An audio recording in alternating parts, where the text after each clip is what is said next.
Hey, sports fans. This is Robert again with WTP Sports. I wanted to get on real quickly and get your opinion and share a little bit of information about what I think about the historic House versus college sports agreement settlement that took place maybe about a couple of weeks ago to a month ago. So, as you all know, that college football teams are going to have a chance to have 105 scholarship players on their roster. 20 scholarships more than the previous 85. What are your thoughts about that? How could it affect college football? What does that mean for the group of five teams, Division two teams? Will more college teams take players who are considered two stars and three-star players and putting them on their roster as development players, guys that they can develop over the next 2 or 3 years to fill spots on their roster? What's your thoughts about that? Could it affect those Division two, three schools along with NAIA, all of those other historically black college teams? How could it affect all of them if these big colleges have a chance to have 105 scholarship players? That's 20 more players on their roster.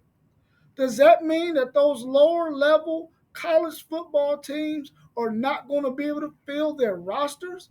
Are some of them going to have to close their football programs? Just think about that.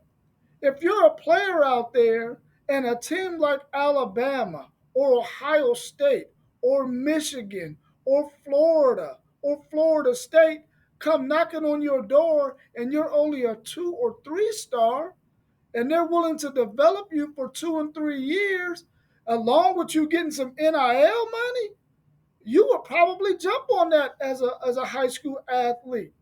But where does that leave Division two, Division three, and NAIA and historically black college teams if they don't have players to fill their rosters?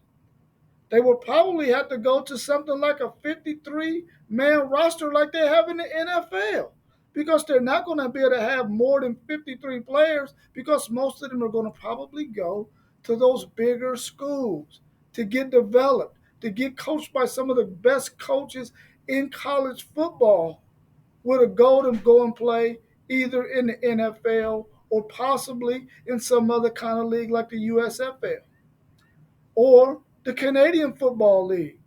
You just never know because the way these things are going now, you never know what's going to happen with NIL being as great as it is right now, with teams getting a chance to have 105 scholarship players. But you never know. Some of those teams might decide, hey, you know what? I'm good with 85. I'm not going to use the whole 105. You just never know what teams are going to do. But it's out there now. And it's also giving teams and colleges a chance to start pitting kickers and punters and long snappers on scholarship. That's always a good thing, right? The more guys you can put on scholarship that don't have to pay for college, the better, I would think, in my opinion. But I'm anxious to see what's going to happen with this 105 player rosters. And every college sport got additional scholarships added to their sport. No longer is basketball 13 scholarship players, now it's 15. What is that going to mean for some of these colleges that are upper echelon and some of these colleges that are lower echelon? It's going to be a real thing to follow because I'm excited about college football and where it's going to go. And I really believe that college football is going to go to two mega conferences with anywhere from 18 to 24 teams in a conference. So you're probably going to see teams flooding to the Big Ten and teams flooding to the SEC to make two super conferences, two mega conferences. Could you imagine that? No more ACC, no more Big 12. Only the Big Ten and the SEC, because we all know that the ACC and the Big 12 are probably the lesser conferences between the SEC and the Big Ten. So I'm anxious to see what's going to happen with these teams, with this 105 scholarships. How are teams and coaches going to manage this? Are they going to stay at the 85, or are they going to maybe use 90, to get some guys that they might have as priority walk-ons normally without having the 105 scholarships? It's going to be very, very interesting.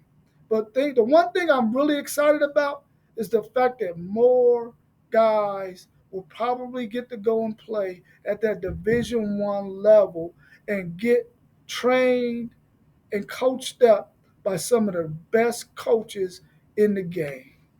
That's awesome for young people, and I'm very excited for that. So I just wanted to get on real quickly and do this real short video. Just make sure that you hit the like button, subscribe, put your comments in. Let me know what you think about this 105 scholarship thing that's going to go on in college football. Let me know your thoughts. Any ideas you might have that how it might affect college football. Put those things in the comment, and I'll be sure to come back with my comment about whatever it is that you commented on. Also, hit that bell so that you can get notifications whenever we drop a video. As always, at the end of my videos, I'm always going to say, hook 'em.